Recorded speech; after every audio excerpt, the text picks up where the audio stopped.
وایي چې په نیمه شپه راله دعا د لوی مقام غواړي څه بې غرضه مور د ما لره دوام غواړي په نیمه شپه راله دعا د لوی مقام غواړي او څه بې غرضه مور ده ما لره دوام غواړي او خلک سپوږمۍ ته لاړل وګوره پښتون زلمي ته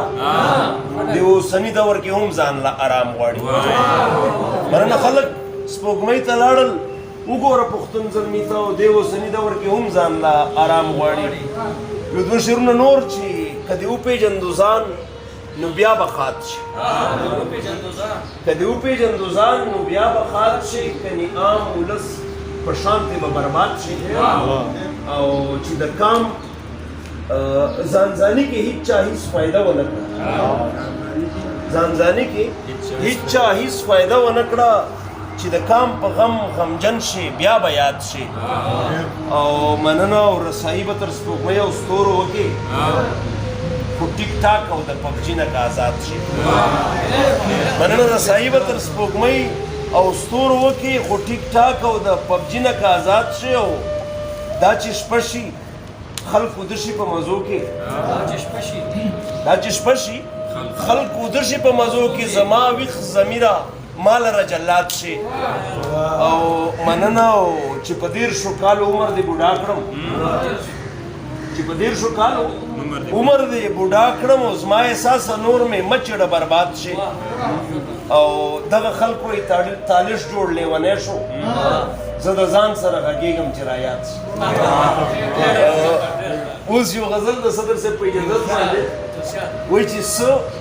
که زه د کلي خان او نواب نه یم وخت جابر ته هم فجی او جناب نه یم او ته خو هم زما په شان یې کلیواله زه یوازې په دې چم کې خراب نه یم او چې راوټو کېږي او بل په کارور نه شي نه جي نه زه ګورې هغه ګلاب نه یم چې راوټو کېږي او بل په کارور نه شي نه جي نه زه ګورې هغه ګلاب نه یم او وخت باچا ته هم زه سترګې برندومه ډاکټر صاحب ته دا شعر ډالی وي چې وخت باچا ته هم زه سترګې برندومه خو خواږه اشنا یو ستا ته جواب نه یم مننه وخت باچا ته هم زه سترګې برندومه خو خواږه اشنا یو ستا ته جواب نه یم او که ټول عمر ورته تېر کړم یوه سجده کې که ټول عمر ورته تېر کړم یوه سجده کې بیا هم خدای د یو نعمت د حساب نه مننه که ټول عمر ورته تېر کړم یو سجده کې بیا هم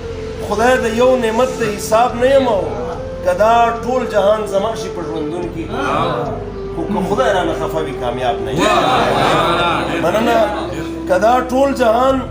زما شي په ژوندون کې خو که خدای رانه خفه وي کامیاب نه یم او دوه خصلته چې لري په ریګستان کې زه تالش خو ګورې هغه سراب نه یم ډېره زیاته مننه انشاءالله مننه